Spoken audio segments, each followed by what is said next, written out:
Root 10 into root 2ൻ്റെ cube the whole square into root 5ൻ്റെ cube the whole square.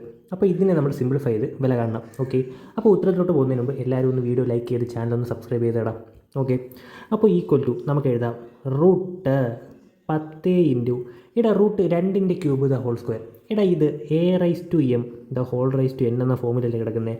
അതുകൊണ്ട് തന്നെ നമുക്കിതിനെ എങ്ങനെ എഴുതാം? a⁻m ഇൻറ്റു n എന്ന് എഴുതി കൊള്ളാം. ഇതൊരു കൃത്യക നിയമമല്ലേ, അപ്പോൾ എല്ലാവർക്കും അറിയാവുന്ന കാര്യം തന്നെയാണ്.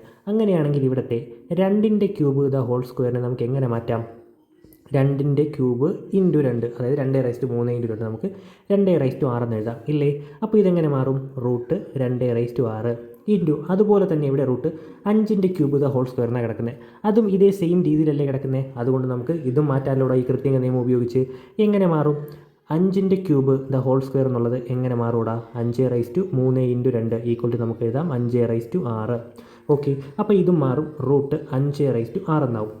Equal to root 10 into root 2⁻6 എന്താവും? 2⁻3 ആവും. അതുപോലെ റൂട്ട് 5⁻6 നമുക്ക് എങ്ങനെ എഴുതാം? 5⁻3 എന്ന് എഴുതാം. ഓക്കെ, അത് എങ്ങനെ എഴുതിയെന്ന് മനസ്സിലാവാത്തതെന്ന് നോക്കിയോ.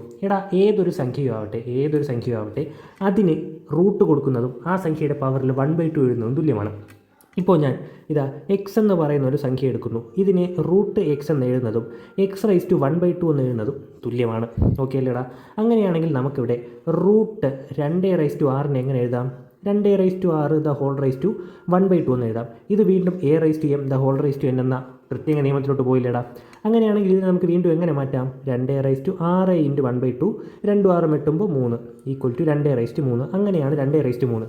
ഇതേ സെയിം നിയമത്തിലൂടെയാണ് 5⁻6, അതായത് റൂട്ട് 5⁻6 എങ്ങനെയായത്? 5⁻3 ആയത്. ഓക്കെ അല്ലേടാ? ഈക്വൽ ടു റൂട്ട് 10 ഇൻറ്റു 2ൻ്റെ ക്യൂബ് എത്രയാടാ? 8 ഇൻറ്റു 5ൻ്റെ cube 125 equal to root 10 into 8 80 80 into 125. 80 into 125 നമുക്ക് ചെയ്താൽ എന്ത് കിട്ടും? റൂട്ട് 10,000 എന്ന് കിട്ടും. റൂട്ട് 10,000. റൂട്ട് 10,000ൻ്റെ വാല്യൂ എത്രയാടാ? 100 ആണെന്ന് നമുക്കറിയാം. നമ്മുടെ ഉത്തരം ഓപ്ഷൻ സി.